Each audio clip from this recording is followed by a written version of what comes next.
Welcome to Calgary Conversations, a podcast of the City of Calgary where we aim to have frank conversations with city leaders about the issues and topics impacting Calgarians. Please stand behind the yellow line.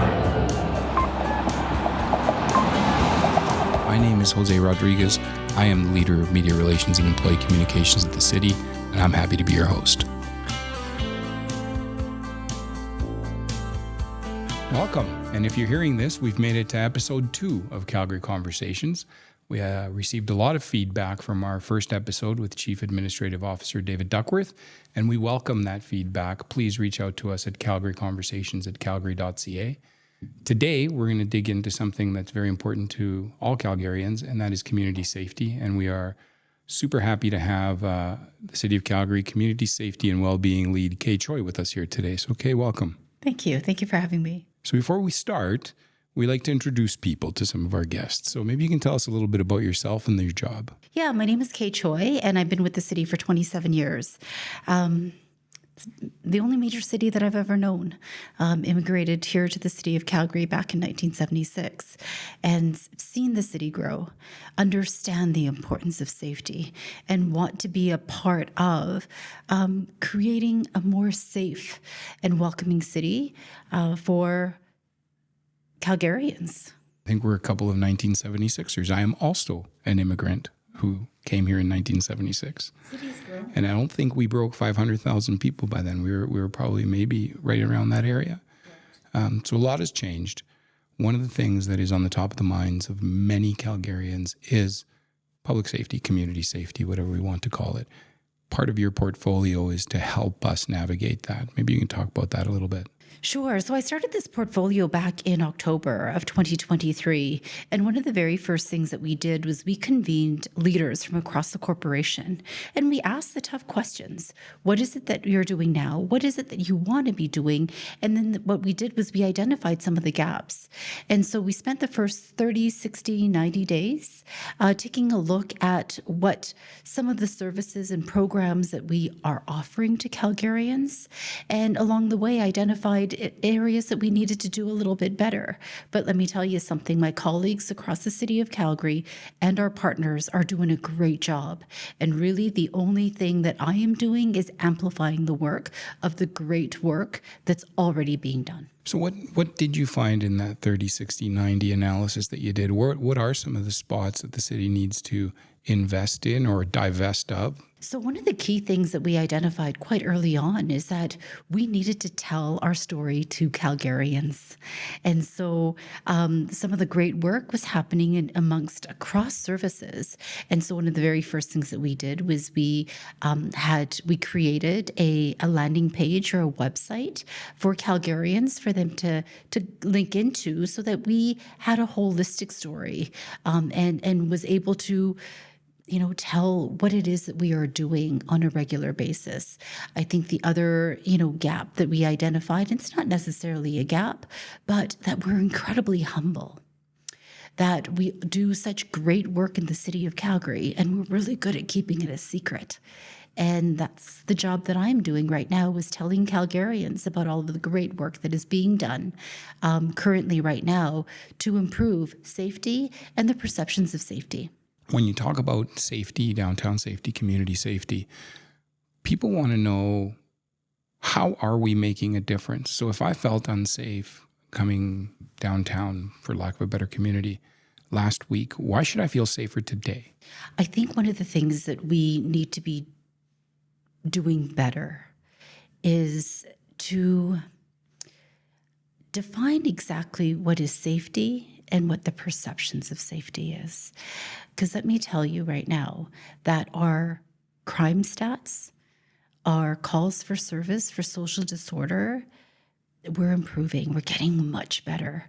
I just recently looked at how we were doing in Q1 of 2024 compared to Q1 of 2023, and our calls for service for crimes and social disorder has gone down by over 50%. Pretty darn good. And I think police just put out something recently where 38% of the violent assaults along transit were also down compared to the same period last year. So Are these incremental, I guess, changes making a difference? How do we tell Calgarians that, for the most part, it's safe to be in this city? It's a safe city. And I think this is why I'm grateful to be here, for us to tell Calgarians through yourself and through other medians that Calgary is safe. When it comes to, some of the stats that I've showed you, but also the perceptions of safety.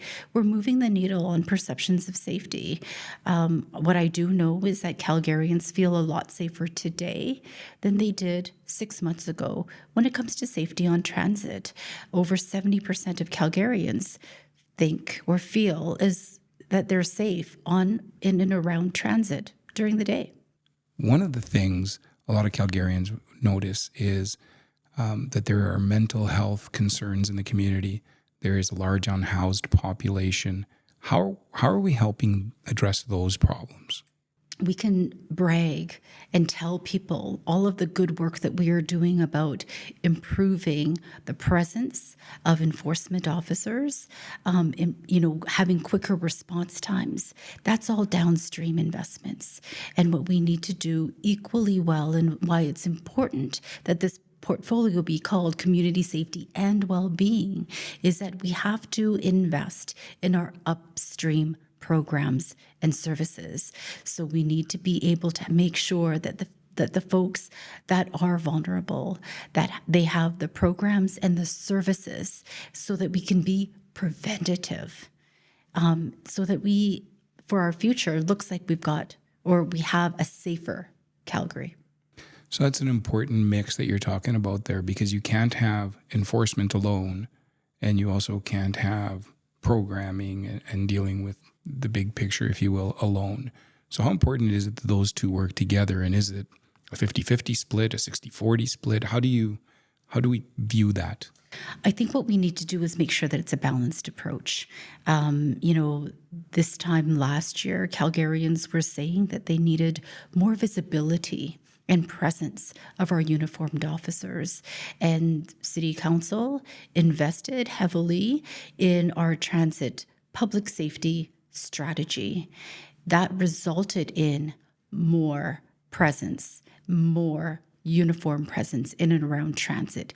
That resulted in improved response times. That resulted in increased ridership, quite frankly, because the more safe the Calgarians feel around transit, the more that they're willing to take transit.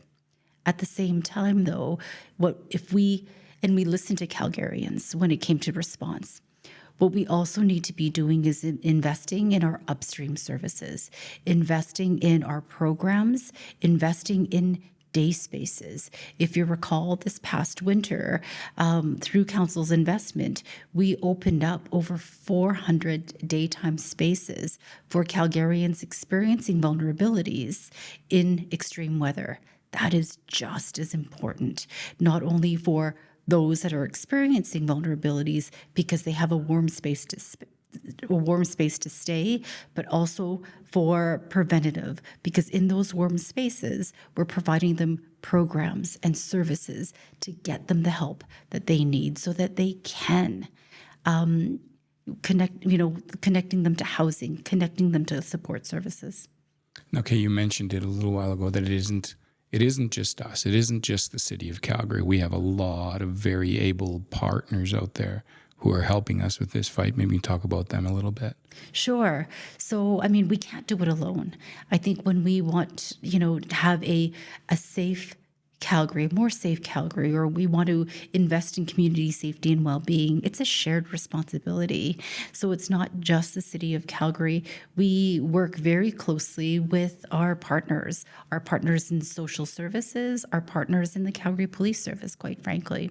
So some of the offerings that we have in partnership with our social service agencies is that we partner an enforcement officer, so bylaw, transit, even the Calgary Police Service, with social supports. And they go out into those sleeping rough, those who are sheltering at transit stations at the end of line. And we engage with those folks. We want to connect those folks to the services that they need. If they need a ride to shelters, we will give them a ride to shelters. If they need, contacts within social services, we will establish those contacts. And so we work very closely with our external partners because it is a shared responsibility. There are some folks out there that it doesn't matter what investments we do or how many uniforms we put out there. It's never good enough. It's not going to be good enough, but they want to be critical. They say they don't feel safe. What does a win in this look like for the city of Calgary? I acknowledge that I can define safety for you, and I can define the perceptions of safety for you. I can define, feeling uncomfortable with those who are unwell. I can make all of those definitions. However, if somebody does not feel safe, whether it is on transit, whether it is walking downtown alone, that is something that the city needs to action, that the city should be taking seriously. And what I can tell you is that we are taking it seriously. What is a win is that, we have all Calgarians feel safe here in the city. You talked about investments. Can you tell us a little bit about some of those? Council invested very heavily in October of last year in the public safety transit strategy. It was about $15 million. And to improve the safety, to decrease crime, decrease social disorder in and around transit. And so we responded, we took action. Part of that was we increased the number of uniformed personnel. They gave us the extra funds for 65 peace officers. What I can tell you is that the majority of those peace officers have been hired, and the remaining will be hired and will be deployed at the end of this year. We've also took action by improving response times for the same transit officers. And so earlier on this year, we deployed our transit officers strategically through the line, through our transit system line, so that we can improve on our response times. And we also increased ridership. Because like I said, if we've got a clean system, we've got a safe system, more folks will take transit. I believe by Q1 of this year, our ridership is about 96 to 97% of pre-pandemic levels. It's pretty awesome. That is great. And you mentioned the moving to a district model for that response time to happen, the additional officers. So that is very much the enforcement investments, if you will. Can you tell us a little bit about the other side of investments? So what we've done with, I think it was about $9 million that was invested in our upstream. And that was something that council took very seriously. And so what we're doing with that is we've invested in our extreme weather response that resulted in over 400 daytime warming spaces. That was only for extreme weather, but what I can tell you is that we are monitoring. We used extreme weather rather than cold weather because we know that we've got extreme weather during the summer months, whether it's extreme heat, whether it's wildfires, so much other things. And what we want to do is we'll monitor and we'll reactivate with our partners when it comes to that. We've also invested in mental health and addiction strategy. And so we are going to be making sure that our grassroots organizations, people who are providing programs and services to those who are at risk, have the funds to be able to, run their programs and services effectively. Nice. Is there anything you want to share? I'm asking all the questions here. Recently, our Downtown Safety Leadership Table in March, they came forward with 28 recommendations. And so what we've been doing over the course of the past 30 days is reviewing those recommendations. We are well positioned to deliver on all those recommendations. What I can tell you is that a third of those recommendations, we're well placed to deliver on those within the year. a third of those recommendations. We're seeking right now to see if we can get additional funding, additional time for us to work on those. And the remaining third, we're going to take into consideration for the future. Now, as part of that leadership table, I think there was talk of a downtown police station. That's right.